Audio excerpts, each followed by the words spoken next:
and cannot protect its national boundaries. That is how Senate Foreign Relations Committee Chair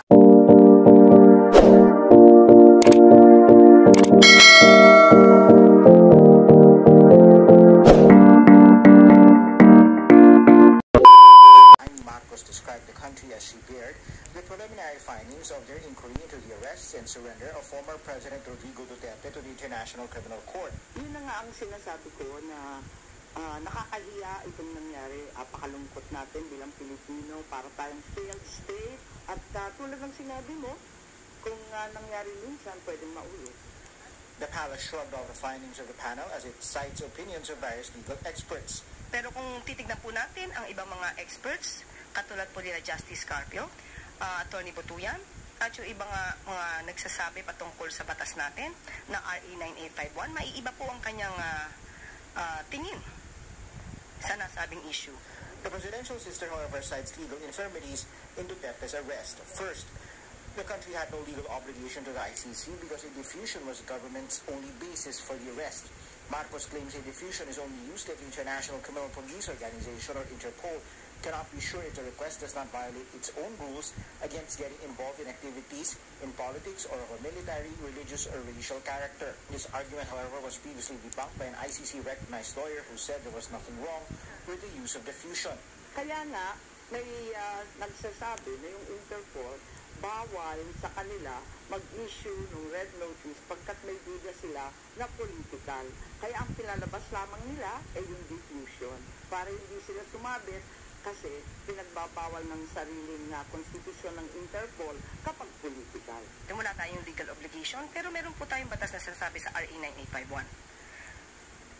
Ito may sinasabing prerogative na makipagtulungan sa Interpol but still, meron tayong commitment sa Interpol. But again, ang sumusunod lang, ang gobyerno ay sumusunod lamang sa RA 9851. Second finding, the government decided to help the ICC, citing that the government had prior preparations for the arrest.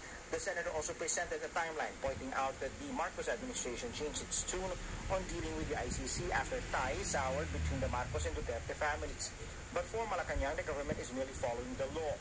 Sa palagay ko, maliwanag na may konteksto na talagang sumasabay sa alitan at pagwawalang tiwala ng dalawang panig. Itong mga pagbabago sa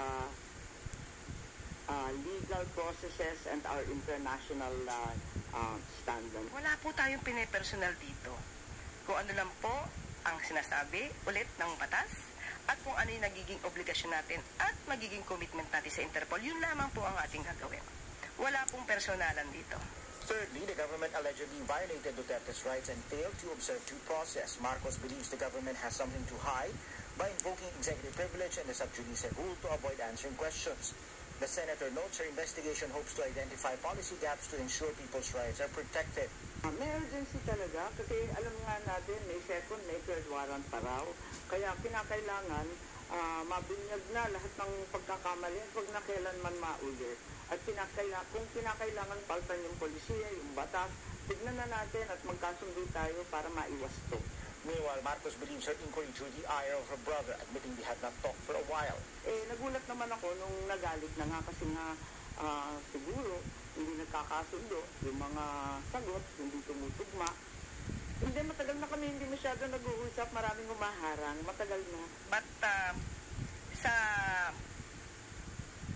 sa ugali po kasi ng Pangulo, hindi po siya masyadong, alam niyo po yun, hindi siya pikon. Kaya kahit anong banat, kahit nakita na niyo po si Senator Amy Marcos na nandoon sa Maisog Rally habang binabanggit ng dating Pangulong Duterte ang paninira sa kanya, kay PBBM, wala po tayong nadinig.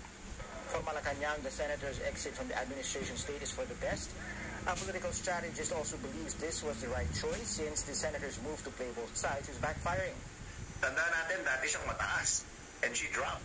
She actually dropped. So, will it affect her? Definitely, because at least finally she took a side. Ang problema kasi, nangyari kay Senator ay commit na. Sabi nga nila, di ba, ang namamangka sa dalawang ilog, sasadsad sa lupa eventually. Former presidential legal counsel Salvador Panelo also made a similar observation. Panelo says Marcos would gain voters' trust if she moves to file an impeachment complaint against her brother over Duterte's arrest. Talagang mali ang ginawa ng gobyerno ito at ang puno ng gobyerno ay yung kapatid. Maghain ka ng impeachment laban sa kapatid mo kapag ka na culpable violation of the Constitution. O yun, nakabong mo sa kanya. Meron siya, gagawin niya. Kasi nga, palat kami siya. But this challenge appeared to be misplaced since an impeachment complaint can only emanate at the House of Representatives. RG Cruz, ABS-CBN News.